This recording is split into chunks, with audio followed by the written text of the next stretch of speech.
Boa noite, irmãos. Quero saudar a todos com a paz do Senhor e agradecer ao pastor Itamar o convite para regressar ao Umuarama e estar com os irmãos, e especialmente para falar num encontro reformado sobre essas doutrinas que, como foi dito, são realmente essenciais para a vida cristã, essenciais para a vida da igreja. Hoje à noite, o plano é falar um pouquinho sobre a martiologia ou a doutrina do pecado, a partir da exposição de Efésios 2.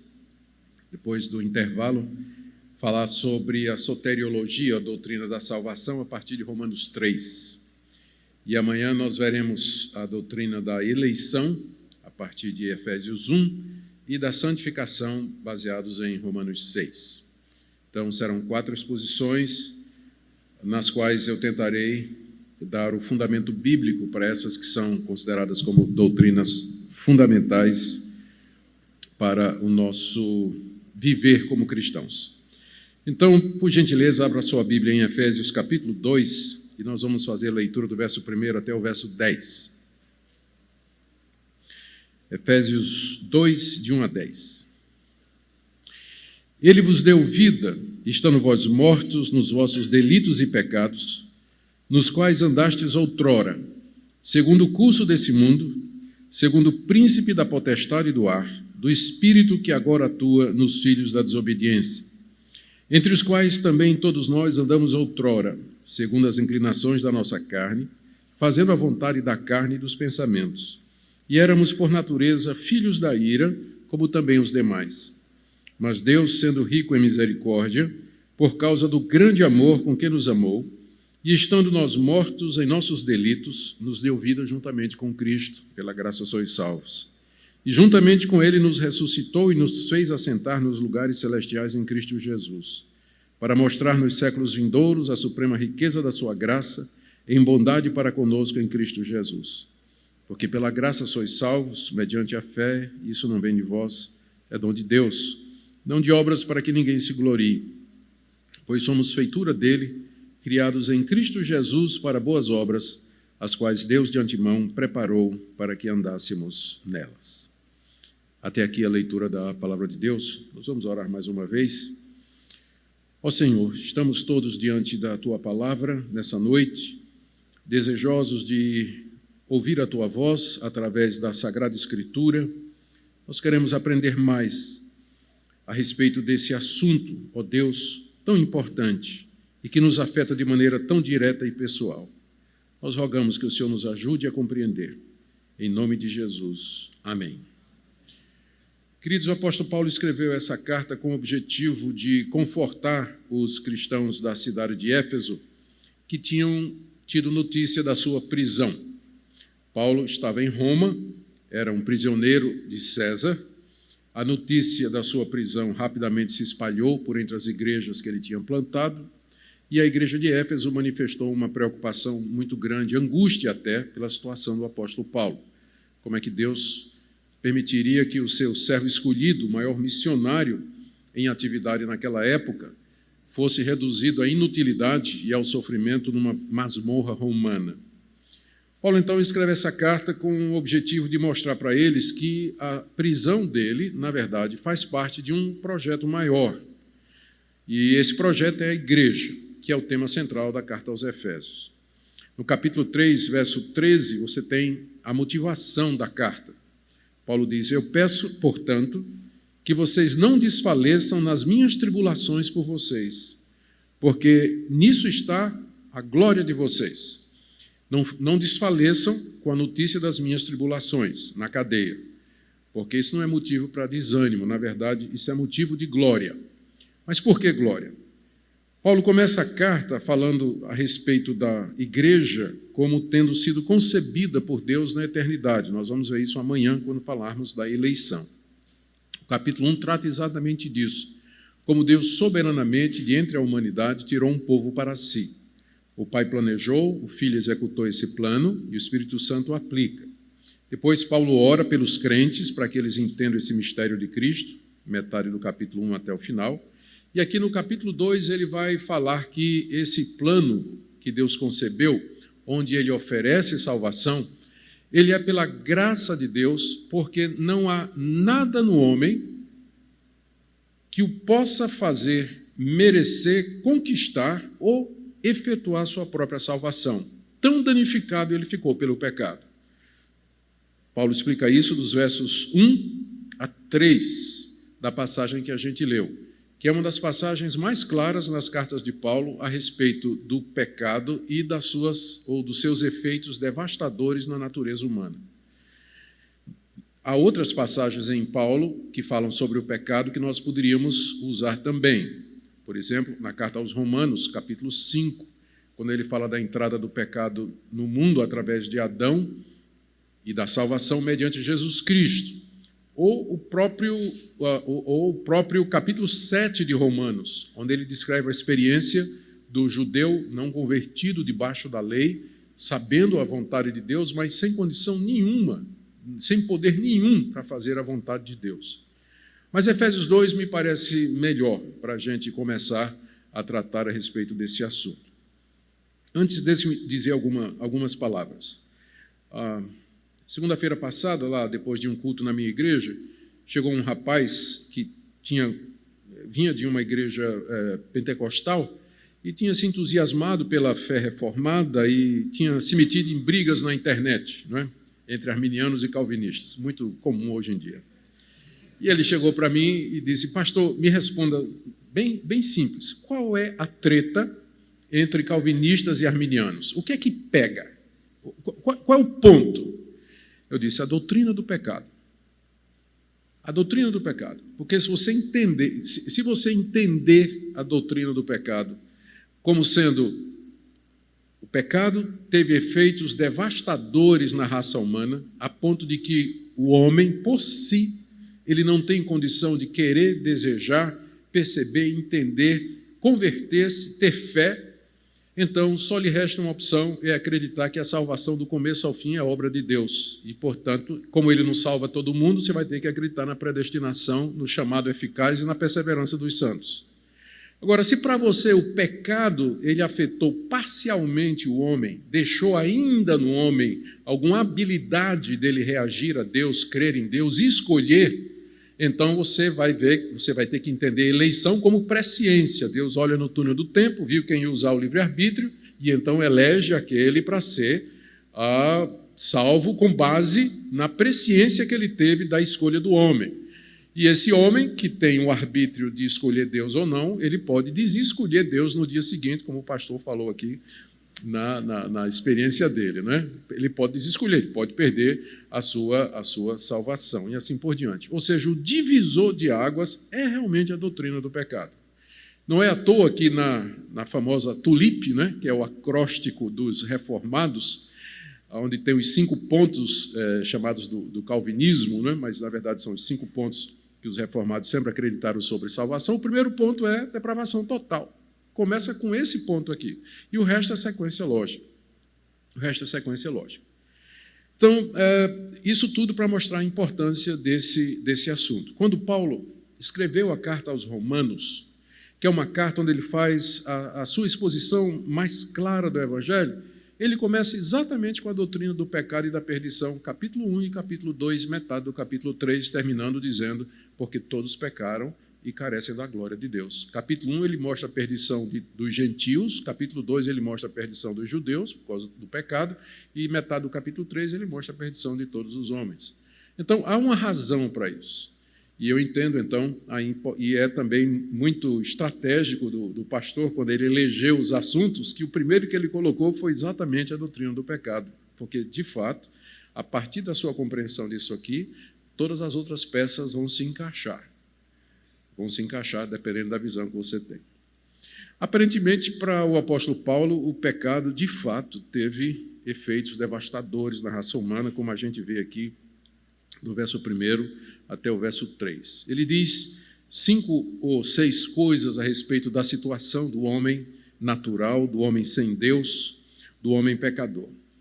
Ele inicia anunciando a morte espiritual através do pecado de todos. Verso 1. Ele vos deu vida, está se referindo aos Efésios, ele vos deu vida, estando vós mortos nos vossos delitos e pecados. Ou seja, vocês receberam a vida eterna, a regeneração, a mudança de vida de vocês, quando vocês estavam mortos. Mortos. A expressão é muito forte, né? Vocês estavam mortos. Eu sou pastor há 36 anos, já fiz muita cerimônia fúnebre. Nunca me acostumei em ver defunto. Sempre é triste, especialmente é estranho, especialmente se você conheceu e conviveu com aquela pessoa. E eu me lembro indo para velório, né, e chegando lá, encontrando aquela senhora, jovem senhora vitimada pelo câncer, estava ali, a primeira agonia que me dá é aquele chumacinho de algodão no nariz, né? Eu fico quase que querendo tirar, né, para deixar ela respirar. Mas ela não respira mais, Está lá na sua melhor roupa, maquiada, com joias. O marido chega, dá um beijo no rosto dela para se despedir, ela não sente.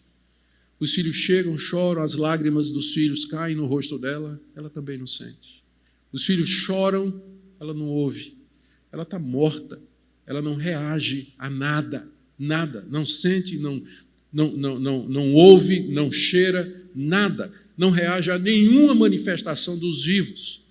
Esse é o estado que Paulo diz, a que o pecado nos reduziu. Nós não estamos em coma, ou semi-mortos, ou meio mortos, nós estamos absolutamente mortos diante de Deus espiritualmente por conta do pecado. E essa foi a primeira grande discussão teológica, a primeira grande discussão teológica na área da soteriologia dentro da história da igreja. Foi quando um professor de teologia chamado Pelágios, no século IV, ele começou a ensinar que o pecado de Adão só tinha afetado a ele, Adão, e não tinha passado para a sua descendência. Portanto, nós nascemos neutros, nós não nascemos pecadores, nós nascemos neutros, sem qualquer carga genética negativa, pecaminosa, corrompida dos nossos pais. As pessoas aprendem a pecar no convívio com outras pessoas. O pecado é alguma coisa que se constrói socialmente, não é algo inato à natureza humana. Esse era o ensino de Pelágio. Ele foi confrontado por Agostinho, que foi provavelmente o maior teólogo dos primeiros 1000 anos da história da igreja. E Agostinho enfrentou Pelágio afirmando exatamente o contrário, que o pecado de Adão não somente tinha trazido culpa sobre toda a sua descendência por conta do pacto que Deus fez com ele lá no Jardim do Éden, e que o pacto com ele e com sua descendência, mas também tinha trazido a corrupção do pecado a toda a sua descendência por meio de geração ordinária. Ou seja, as pessoas já nascem contaminadas pelo já nascem inclinadas a todo o mal, inimigas de Deus, voltadas para si mesmos, e nesse estado que Paulo chama aqui de morte espiritual. Essa morte, Paulo diz aqui, foi causada pelo que ele chama aqui dos vossos delitos e pecados. Não há muita diferença entre essas duas coisas.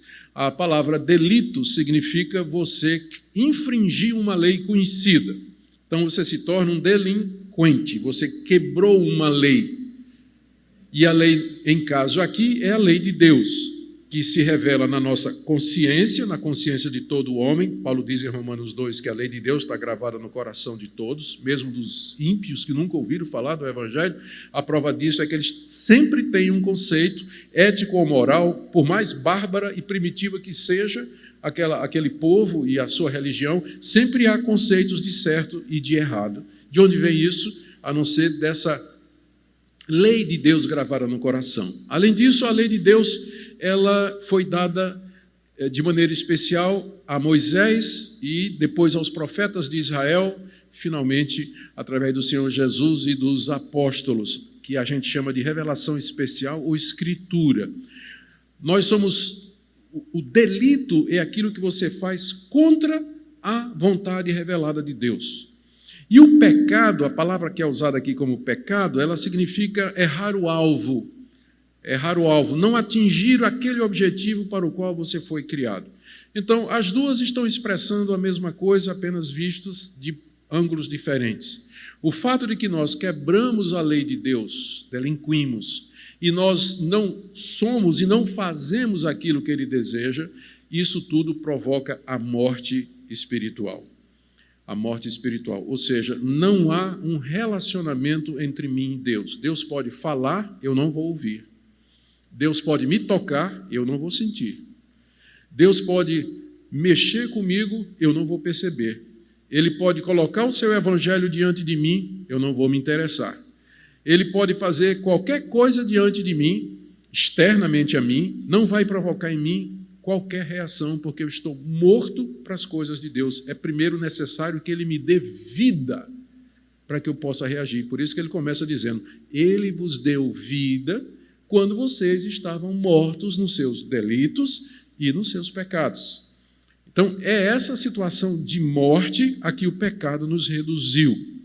Não somente o pecado que nós recebemos hereditariamente de Adão, mas os pecados atuais que nós cometemos e que corroboram que, de fato, nós somos descendentes daquele primeiro casal desobediente. Então, esse é o estado da humanidade. Paulo usa outros termos em outros lugares para se referir ao homem em pecado, como estando cego ou surdo às coisas de Deus. Todas essas figuras apontam para a incapacidade do homem, por conta do pecado, de reagir às coisas de Deus. Ele continua dizendo, no verso 2, depois de dizer, vocês estavam mortos nos seus delitos e pecados, nos quais andastes outrora. O outrora aqui é antes de conhecerem o evangelho que lhes deu vida. Antes de receberem vida pelo evangelho, eles andaram nesses delitos e pecados. A palavra andar aqui significa simplesmente viveram. Era um modo de viver, é o modo de viver do homem sem Deus. Ele vive em seus delitos e nas suas ofensas e nos seus pecados diante de Deus.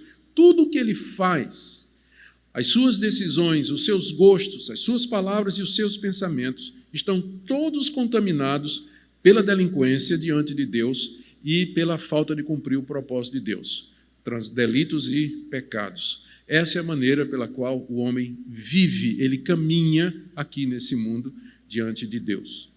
Mas, para piorar a situação do homem, Paulo acrescenta que eles não somente andavam segundo os delitos e pecados, mas, verso 2, andavam segundo o curso desse mundo.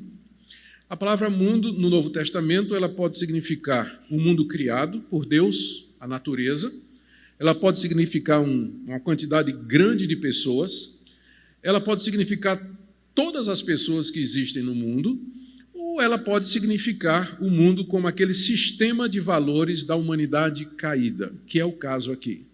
Mundo aqui talvez essa é a maneira como a palavra mundo mais é usada no Novo Testamento.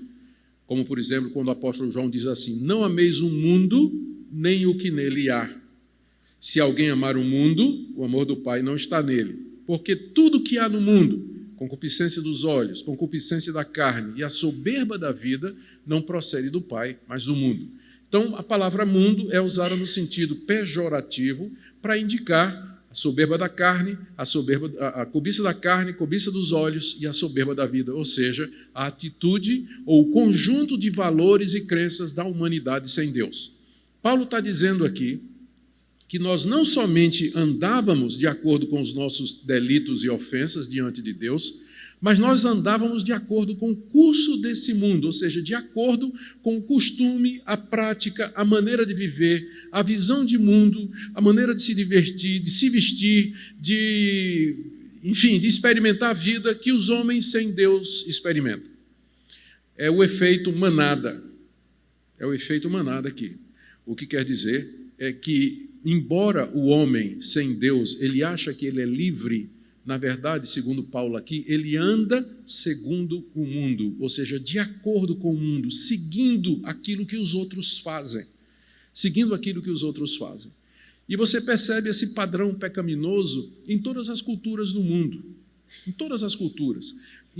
Raramente uma cultura vai divergir de outra com relação ao certo ou errado. Há diferenças, claro, muito baseado na cultura, mas elas são mínimas. No geral, as culturas todas vão dizer que o certo é você cuidar da sua esposa, você não querer a mulher do próximo, você não tirar as coisas dos outros, não tirar a vida de ninguém.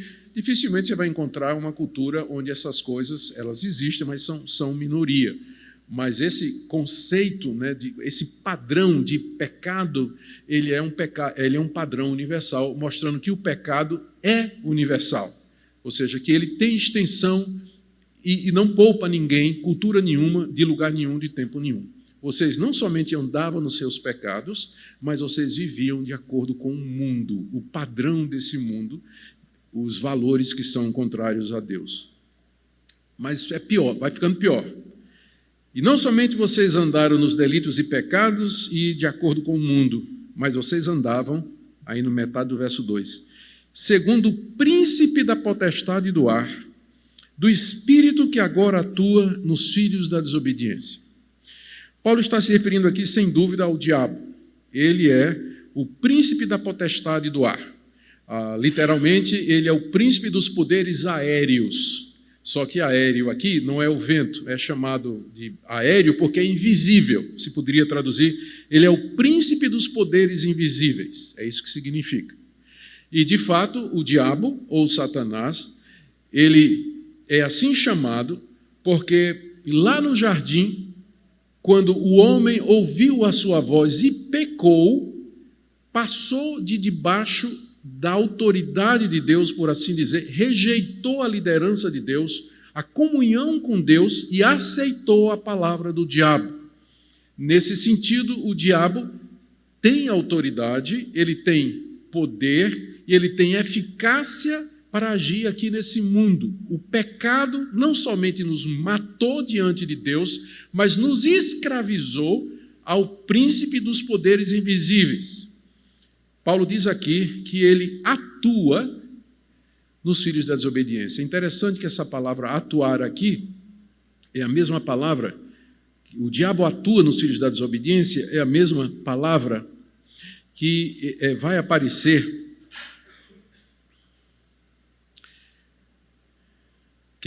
no verso 19, com a suprema grandeza do seu poder para com os que cremos, segundo a eficácia da força do seu poder. A raiz é a mesma, atuação, força, enquanto que Deus opera e atua pela força do seu poder nos seus eleitos, o príncipe da potestade do ar atua nos filhos da desobediência. Isso aqui levou Lutero a dizer que o homem é uma besta, ou montada por Deus ou pelo diabo. Não tem meio termo. Não tem meio termo. Ou o poder que opera em você é o poder de Deus, que é o poder da ressurreição, Paulo diz isso aqui no capítulo 1, ou o príncipe da potestade do ar vai estar operando em você. O diabo age no coração, na mente, na vontade dessas pessoas que estão mortas nos seus delitos e ofensas e andando de acordo com o curso desse mundo. O que é que o diabo quer? Ele quer intensificar as trevas dos corações, ele quer aumentar a cegueira e o cativeiro dessas pessoas, de modo que elas não se voltem para Deus, de maneira que elas não atendam ao apelo do Evangelho. Paulo se refere a isso mais claramente em 2 Coríntios, capítulo 3, quando ele diz assim, capítulo 4, quando ele diz que o príncipe desse Satanás cegou o entendimento dos incrédulos, e já eram incrédulos, mas Satanás cegou ainda mais o entendimento deles.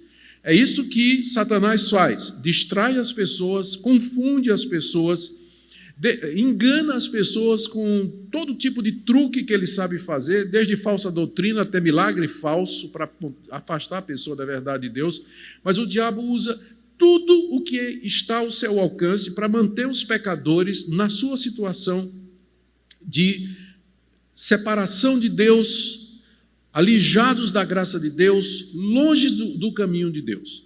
Agora, vocês notaram que ele se refere aqui aos filhos da desobediência. Porque quem são os filhos da desobediência? Nós. Por que nós somos chamados de filhos da desobediência? Porque nós somos filhos do primeiro casal desobediente. Nossos primeiros pais desobedeceram a Deus e nós somos os seus filhos desobedientes. Nós andamos no mesmo caminho de Adão e Eva. Continuamos a desobedecer a Deus, mortos em nossas ofensas e pecados, andando segundo o curso desse mundo e debaixo da operação dos poderes invisíveis, demoníacos, satânicos, trazendo assim uma escravidão completa ao homem. Vejam como o pecado afetou. Ele não somente afetou a natureza humana, mas subjugou o homem à atuação desses poderes malignos. Quando a gente fala da atuação do diabo na natureza, na humanidade caída, nos filhos da desobediência, eu sei que na mente de muita gente vem possessão demoníaca, vem doença, espírito da pobreza, espírito de luxúria, esse tipo de coisa. Não estou dizendo que o diabo não faz isso, mas a preocupação principal do diabo é cegar o entendimento, é enganar com mentiras, é iludir. Não é à toa que ele é chamado pai da mentira.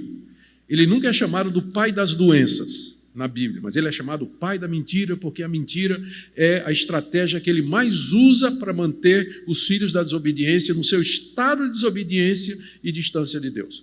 Olha a sequência. Está morto, anda segundo o mundo e é escravo de Satanás. É a essa situação que ficou reduzida a raça humana depois do pecado. Mas não termina aí. Verso 3. Paulo diz: entre os quais, filhos da desobediência, também todos nós andamos outrora. Paulo aqui mudou o tom, porque até agora ele vinha dizendo vós. Ele está falando para gentios, não é? Ele diz assim, no verso 2, verso 1, ele vos deu vida, estando vós mortos, nos quais vós andastes. E aí no verso 3 ele diz, entre os quais também todos nós, não só os gentios, mas também os judeus. Paulo aqui está falando como judeu, não só vocês, efésios, que são pagãos, mas também nós, judeus, nós andamos como filhos da desobediência. Você pode perguntar, mas os judeus não eram filhos de Deus, eles não eram da nação escolhida? Só que a escolha de Israel como nação não quer dizer que cada indivíduo judeu, cada israelita era eleito de Deus. Leia a história do Antigo Testamento e você vai ver uma história de rebelião, de desafio, de incredulidade, de idolatria. Leia a história dos 40 anos no deserto, como o povo tentou a Deus, fez bezerro de ouro, adorou outros deuses, desobedeceu a Deus, murmurou, queria voltar para o Egito. Leia a história dos profetas, todos rejeitados, apedrejados, lançados fora. Jeremias foi jogado num poço. A tradição diz que Isaías foi cerrado ao meio pela fidelidade com que pregou o Evangelho, a ponto de Jesus dizer, qual dos profetas vocês não perseguiram? Desde o sangue de Abel até o sangue de Zacarias que vocês mataram entre o pórtico e o altar. Jesus diz isso no sermão que ele pregou contra os fariseus. Então, a história de Israel, de fato, era uma história que mostra que aquela nação também é filha da desobediência. Era feito de pessoas que eram filhos da desobediência também. Por isso, Paulo diz, também nós, judeus, andávamos como filhos da desobediência, mortos em pecado, debaixo da atuação desses espíritos malignos, vivendo de acordo com o príncipe desse mundo. E quando a gente pensa que não podia ficar pior, fica. Verso 3, depois de dizer, entre os quais também todos nós andávamos outrora, ele diz, andávamos segundo as inclinações da nossa carne, fazendo a vontade da carne e dos pensamentos. Está aqui mais uma coisa que o pecado trouxe para a raça humana. O homem foi criado para viver para Deus e em comunhão com Deus, e de Deus tirar sua alegria, motivação e razão de existência. Uma vez que o homem virou as costas para Deus no paraíso, Adão precipitou-se e a toda a sua descendência nesse estado de miséria em que o alvo do homem, do ser humano aqui nesse mundo, é simplesmente satisfazer os seus desejos. Não tem mais desejo de Deus. Diz aqui, andávamos segundo a inclinação da nossa carne.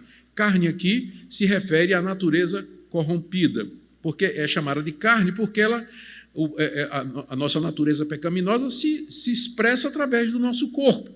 Desejos, até lícitos, mas que nós damos a eles prioridade a respeito das coisas de Deus, como, por exemplo, o desejo sexual, que é um desejo lícito. Porém, ele se expressa através do nosso corpo, da nossa mente e do nosso corpo. Mas se você fizer com a pessoa errada, no tempo errado e da maneira errada, é uma transgressão da lei de Deus. Comer, por exemplo, tem coisa mais gostosa do que isso? Mas tem hora que comer se torna pecaminoso. A Bíblia fala da gula. A Bíblia fala daqueles que têm muito, deixa sobrar, quando tem irmãos que são pobres e passando necessidade. As pessoas vivem para fazer, seguindo as inclinações da carne. É só a gente assistir as novelas da Globo, que eu não assisto, né? O pastor já deve ter feito a exegese da palavra novela aqui para vocês. Fez não, pastor?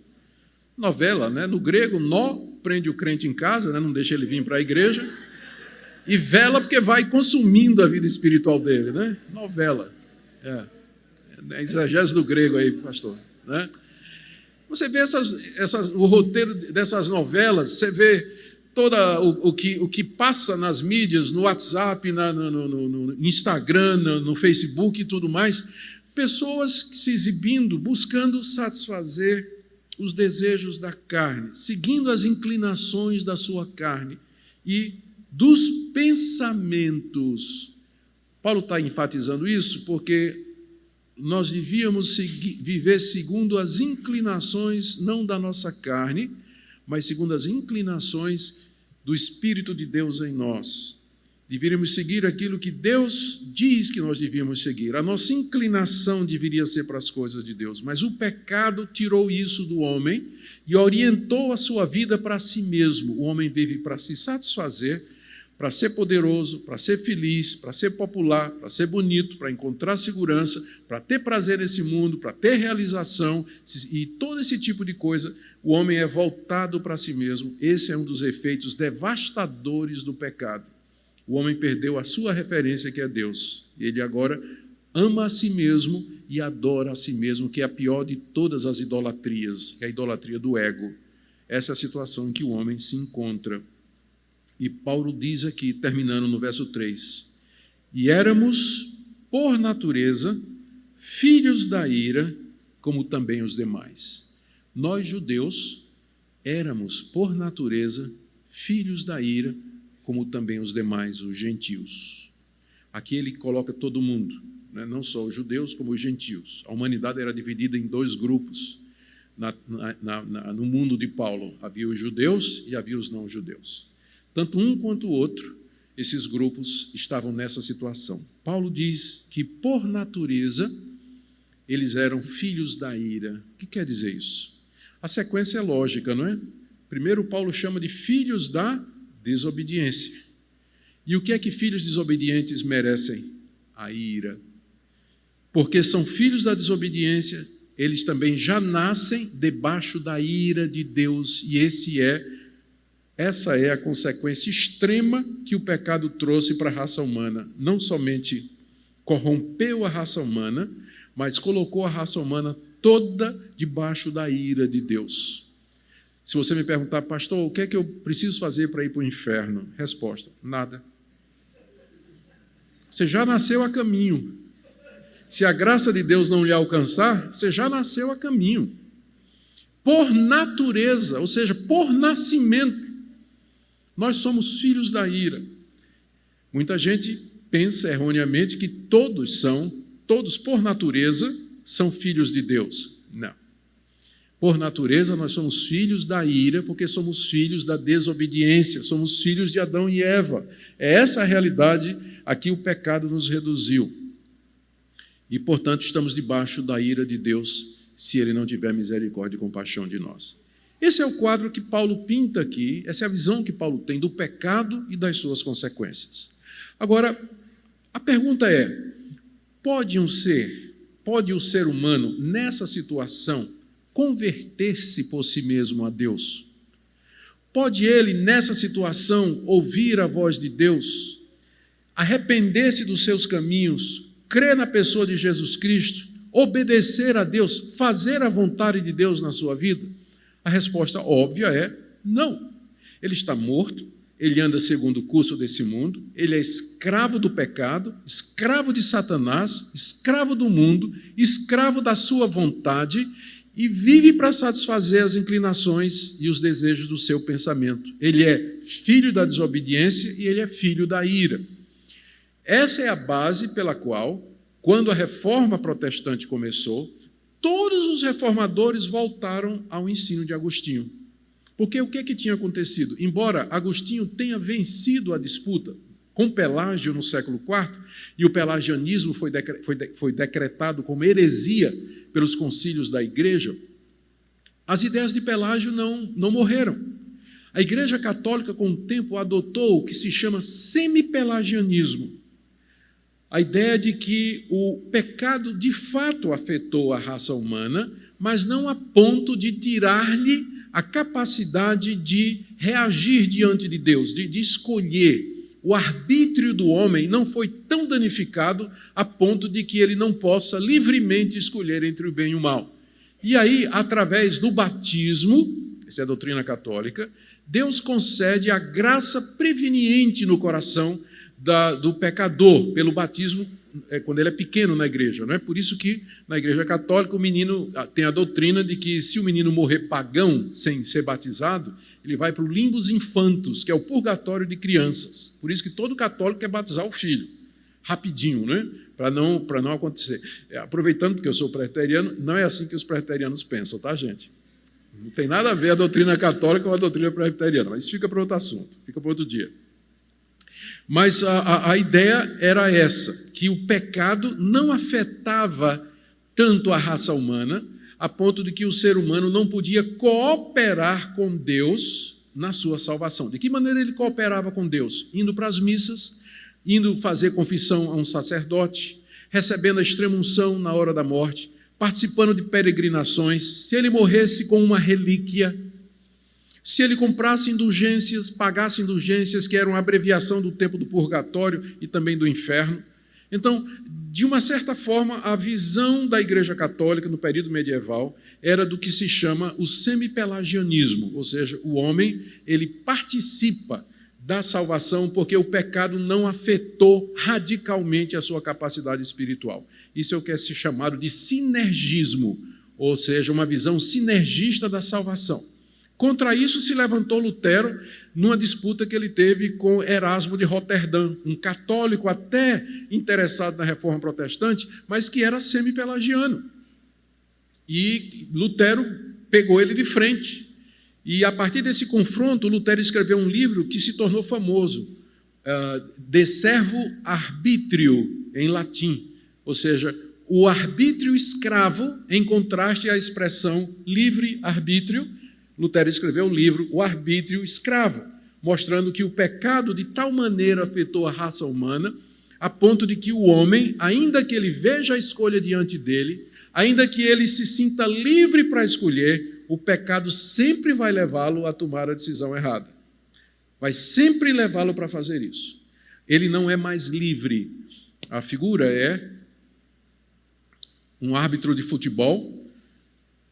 Ele tem que estar isento na hora que ele vai avaliar uma jogada, uma bola dividida. Imagine que não tem VAR, né? VAR. Imagine que na época que não tinha. O árbitro ele tinha que tomar uma decisão. Se no seu coração ele tivesse alguma predileção por um dos times, sem dúvida, aquela predileção iria afetar o arbítrio dele, o juízo dele. E a decisão que ele daria, o veredito que ele daria daquele lance duvidoso. Porque o homem foi contaminado pelo pecado, ele não consegue mais arbitrar livremente entre o bem e o mal. Porque o arbítrio dele está comprometido pelo pecado, ele sempre vai inclinar. Eu, quando era adolescente, ganhei um carro de meu pai, um antigo Opala, né? Era sucesso, um Opala amarelo, me senti o rei do mundo, né? A última Coca-Cola no deserto. Maravilha, o Opala. Só que o Opala era meio velhinho, aí ele puxava por um lado. Já tiveram um carro assim? Hoje em dia não, é tudo mais moderno. Mas naquela época dava um problema na barra de direção, então era meio empenado alguma coisa. Eu botava o Opala na estrada. Se eu soltasse a direção, ele ia para o lado. Eu tinha que ficar corrigindo o tempo todo.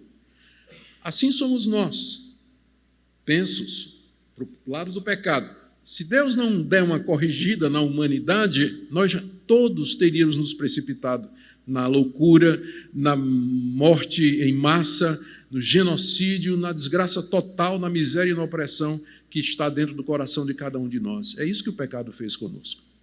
Essa é a situação do pecado. Essa briga de Lutero e Erasmo, ela depois ganhou uma dimensão muito maior quando Armínio resolveu confrontar o pensamento da Igreja Reformada da Holanda, que acreditava na soberania de Deus a partir da confissão da depravação total.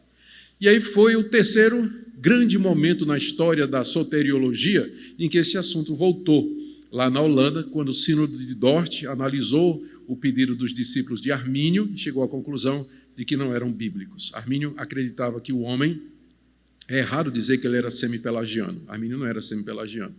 Ele acreditava que o pecado afetou a natureza humana, mas ele acreditava na graça preveniente que daria capacidade ao homem para reagir diante de Deus. E que a predestinação era baseada nisso e não na escolha soberana de Deus. Foi confrontado pelos teólogos de Dort, depois de muita discussão, e finalmente saíram aqueles chamados 5 pontos do calvinismo, dessa discussão, reafirmando a doutrina da depravação total como sendo a visão bíblica de mundo. E prevaleceu essa visão até que, com o surgimento do movimento metodista, John Wesley ressuscita o pensamento arminiano.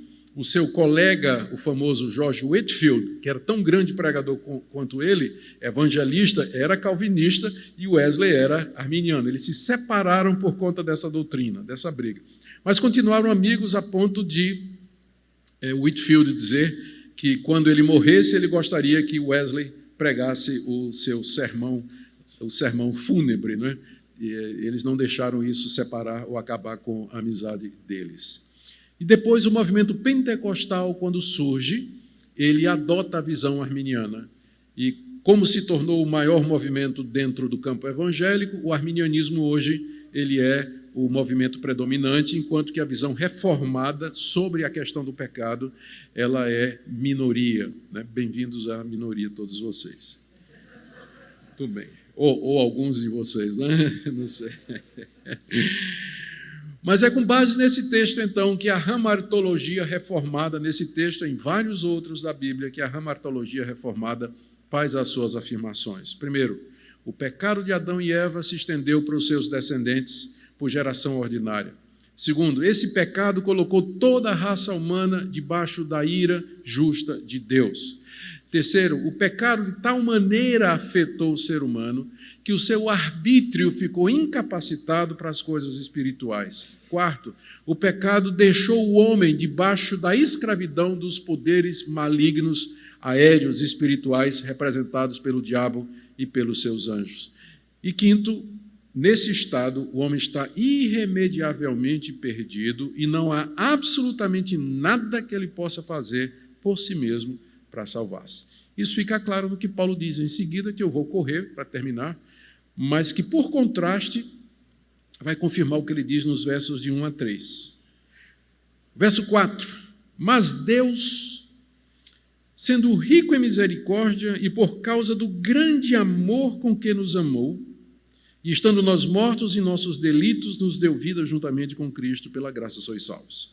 Eu acho que essa é a expressão mais importante de toda essa passagem. Mas Deus. Porque os versos de 1 a 3, né, é aquele quadro de horror, né? Estamos perdidos mesmo. Mas Deus. Deus fez alguma coisa. Ele não tinha que fazer. Deus não precisava fazer nada. Porque essa situação, ela foi induzida pelo homem. Ela foi induzida pelo homem. O mistério da origem do mal, ele permanece. Mas duas coisas a Bíblia deixa claro. Primeiro, Deus não é o autor do mal. E segundo, o mal sempre é colocado nos pés ou dos homens ou dos anjos, dos seres morais que Deus criou. Como pode ser isso diante da soberania de Deus? Ninguém tem resposta. Ninguém tem resposta. O que nós sabemos é isso. Deus, ele não é o autor do mal, e o mal sempre é... o homem e os anjos sempre são responsabilizados pelo mal que eles cometem e que está aqui nesse mundo. Por isso que Deus não tinha obrigação de fazer nada. Ele podia ter deixado a raça humana continuar no seu curso de pecado, destruição e miséria. Por isso que é chamado de mas Deus. O mais aqui indica a intervenção de Deus, sem que ela fosse obrigatória. Tanto é que ele afirma em seguida que Deus fez isso porque ele é rico em misericórdia. Ele não é só misericordioso, ele é rico em misericórdia por causa do grande amor com que nos amou. E Paulo aqui está falando dele como salvo, como crente. Deus amou o mundo. Há um amor com que Deus ama todas as pessoas, porque foram criadas à sua imagem e semelhança. E por causa desse amor, Deus concede alegria, felicidade, prosperidade, saúde, lazer, bênçãos que nem são reconhecidas pelos ímpios, embora provenham da mão de Deus. Mas existe um amor específico, que é o amor redentor de Deus, que é só para aqueles que são seus. É disso que Paulo está falando aqui. Deus, por causa do grande amor com que nos amou, está falando dos salvos, né? dos que foram alcançados, aqueles a quem Deus deu vida. Por conta desse amor que Deus teve por eles lá na eternidade, estando nós ainda mortos em delitos, Ele nos deu vida juntamente com Cristo. Deus é rico em misericórdia e por conta do grande amor com que nos amou. Ou seja, a salvação ela não decorre de nada que Deus viu em você ou em mim, porque olhando para nós Ele só vê pecadores, rebeldes, delinquentes que quebram a sua lei, andando de acordo com o curso desse mundo, vivendo para satisfazer os desejos da carne, filhos desobedientes e merecedores de sua ira. Não há nada em nós que tenha atraído o amor e a misericórdia de Deus. Ele fez isso porque quis. Por isso que nós chamamos e cantamos aqui um hino, por sinal muito bonito, é a graça soberana de Deus. Não é motivada ou condicionada por qualquer coisa que Deus viu que o homem fez ou viu que faria, que é a chamada eleição com base na presciência, que é outra forma de negar a soberania de Deus. Não, mas ele fez isso por conta da sua misericórdia. Tanto é que Paulo diz no final do verso 5, pela graça sois salvos. E olha o que é que Deus fez. 3 coisas. E é interessante que elas parecem rebater as 3 coisas, ou os 3 efeitos negativos do pecado. Primeiro, Deus nos deu vida. Verso 5, estando nós mortos. O pecado nos matou, mas Deus nos dá vida em Cristo Jesus. E essa vida é de Deus, ela é dada por Deus, ela não é obtida por nós, ela é graciosamente dada por Deus. Significa na regeneração da nossa natureza e na implantação de um novo princípio de vida em nós. Segundo, verso 6, juntamente com Cristo nos ressuscitou. Nós éramos escravos do pecado, escravos do mundo e escravos do diabo. Mas Deus nos ressuscitou, Ele nos tirou dessa situação de escravidão, nos libertou dos poderes que nos prendiam. É isso que a ressurreição significa. E nos fez sentar nos lugares celestiais em Cristo Jesus. Lugar celestial em Cristo Jesus, a Bíblia diz que Cristo está sentado à direita de Deus. É uma figura tirada do ritual do palácio, onde o príncipe herdeiro senta à direita do trono. E é onde Jesus está sentado, à direita do trono de Deus. Paulo está dizendo aqui que Deus em Cristo nos fez assentar nos lugares celestiais em Cristo Jesus. Ou seja, Deus, quando Ele interveio na nossa situação, não somente deu vida e nos libertou, mas nos fez assentar à sua direita como filhos. O que é que isso desfaz? Filhos da desobediência e filhos da ira. Não somos mais filhos da desobediência e filhos da ira. Nós somos filhos de Deus assentados à sua direita, naquele que é o primogênito, unigênito de Deus. Então vê como Deus desfez o imbróglio que o pecado causa na pessoa de Jesus Cristo. Por isso Paulo responde no verso 7, por que Deus fez isso? Verso 7, para mostrar nos séculos vindouros a suprema riqueza da sua graça em bondade para conosco em Cristo Jesus. Ou seja, é a resposta padrão da Bíblia. Por que Deus fez? Aí vem as perguntas. Adão, a árvore da vida, o teste, né? Por que Deus fez tudo isso? A resposta padrão da Bíblia, para a sua própria glória. Por que Deus fez tudo isso aqui? Resposta de Paulo, para mostrar nos séculos vindouros, eternidade afora, a suprema riqueza da sua graça para conosco. Ou seja, para que na eternidade nós digamos, que Deus gracioso, que graça imerecida. A eternidade vai ser pouca para a gente dizer a Deus, Deus, eu poderia estar caminhando para a tua ira, sofrer a tua ira no inferno eternamente, sem remissão, sem pausa, sem menor descanso, sem alívio, eternamente, o sofrimento eterno. Mas em vez disso, eu estou aqui no novo céu, na nova terra, ressuscitado, com o corpo da ressurreição, para experimentar as delícias do novo mundo que o Senhor vai criar. Isso tudo só pela graça. Ou seja, a eternidade vai ser pouca para a gente exaltar a Deus pela riqueza da sua graça. Ele fez isso para que o efeito final fosse esse, a sua glória. 3 conclusões de Paulo. Verso 8. Primeiro, pela graça sois salvos, mediante a fé. E isso não vem de vós, é dom de Deus. Pela graça sois salvos, mediante a fé. E isso aqui, ele se refere ao antecedente, a gramática grega, refere-se ao antecedente mais próximo, que é a fé. Pela graça sois salvos, e isso, fé, não vem de vós, é dom de Deus. Até a fé pela qual nós recebemos a dádiva da salvação, ela é dada por Deus graciosamente, porque se Deus não fizer isso, o homem não pode crer. Por si só ele não crê, se Deus não regenerá-lo primeiro e não lhe der vida. Por isso, pela graça sois salvos, mediante a fé, isso não vem de vós, é dom de Deus. Segunda conclusão, verso 9, não vem de obras para que ninguém se glorie. Se o homem de alguma forma participa nesse processo de redenção, sendo ele um pecador, ele no céu pode ter o direito de bater no peito e dizer, eu estou aqui porque eu escolhi. Eu estou aqui porque decidi, glória a mim mesmo. Glória a mim mesmo. Você pode imaginar alguém no céu fazendo isso? Não. Não é de obras exatamente para evitar que o homem se glorie. Nós não vamos nos gloriar de nada, porque até a escolha foi pela graça de Deus. Meu sogro costuma ilustrar isso aqui. Meu sogro foi missionário aqui no Paraná, durante muitos anos, ele é holandês, trabalhou em Cascavel, evangelizou aqui em Umuarama também. Ele gostava de explicar isso da seguinte maneira, imagina uma rua, né? Uma rua, e tem uma porta bem grande, e em cima da porta, a porta está aberta, em cima da porta está dizendo, vinde a mim, que todos vós que estáis cansados e oprimidos, eu vos aliviarei. Aquele convite de Jesus. As pessoas passam, olham para aquilo ali, algumas não ligam, vão embora, outras acham interessante, botam a cabeça dentro da porta, olha, vê o que é, vai embora. Finalmente uma diz assim, eu decido entrar, eu escolho entrar. E ela entra. Quando ela entra do lado de dentro, em cima está escrito, só pode vir a mim aqueles que o Pai me der. Né? Antes, parece que é uma decisão nossa, não é verdade? Lembra quando você se converteu? Não parece que foi uma decisão que você tomou? Mas depois que você tomou a decisão, você olhou para trás e disse, Deus, eu sei que foi o Senhor. Se não fosse a tua graça e a tua misericórdia, eu nunca teria feito isso. Não de obras, para que ninguém se glorie. Então, todo mundo de joelhos é um calvinista. Todo mundo de joelhos diante de Deus, ele sabe que é pela graça, que foi pela misericórdia de Deus, não foi por nada dele, não foi pela escolha dele, pelo arbítrio, não foi. Ele louva a Deus e dá graças a Deus. E dá graças a Deus por isso. E por último, no verso 10, terceira conclusão, pois somos feitura dele, palavra feitura no grego, poema, de onde vem a palavra poema, né? Somos a obra de arte de Deus, criados em Cristo Jesus para boas obras. Paulo aqui, ele está fazendo uma ressalva, porque ele diz que a salvação não é pelas obras.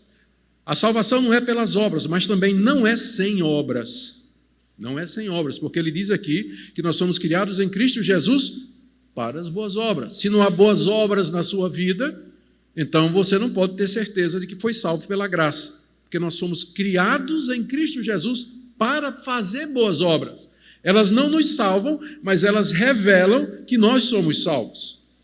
E, inclusive, essas obras, Paulo diz assim no final do verso 10, Deus de antemão preparou para que nós andássemos nelas. Ou seja, não tem base nenhuma para a glória humana. O que é que isso tudo tem a ver com o pecado? A maneira como Paulo descreve a salvação aqui, atribuindo a Deus toda a glória, a eficácia da salvação, os efeitos dela, significa somente uma coisa, que o pecado afetou o homem de tal forma que ele não participa salvadoramente do processo de redenção. Ele é um pecador perdido, carecendo da graça de Deus e carecendo de socorro. Se Deus não vier ao seu encontro, ele está perdido. Eu termino com uma ilustração. Muita gente, quando tem a seguinte ideia, pensa na salvação da seguinte maneira: um monte de gente batendo na porta do céu, dizendo, eu quero ser salvo, eu quero ser salvo, eu quero entrar aqui. Aí São Pedro pega o laptop dele e diz, como é teu nome? Eu sou Zé da Silva. Zé, desculpa, tu não fosse eleito. Não, mas eu quero entrar, eu quero Jesus, eu estou arrependido. Sim, meu filho, mas você não foi eleito. Seu nome não está no rol dos eleitos. Está vendo aquela porta escrita inferno? Ali, ó, vai para lá. Tem muita gente que pensa, é assim. Mas eu quero lhe dar outro quadro nessa noite. Imagina uma multidão caminhando para um abismo. Eles estão com venda nos olhos, tapões nos ouvidos, eles não veem e não ouvem. Estão caminhando. E Deus atrás deles dizendo, voltem, voltem, vocês estão caminhando para a perdição e para a morte. Nenhum deles se volta, nenhum deles ouve, nenhum deles tira as vendas, eles continuam andando do mesmo jeito, até que Deus chega em 2, 3, 4 deles, tira a venda, tira o tampão do ouvido, sacode dizendo, olha onde é que você está indo. E a pessoa,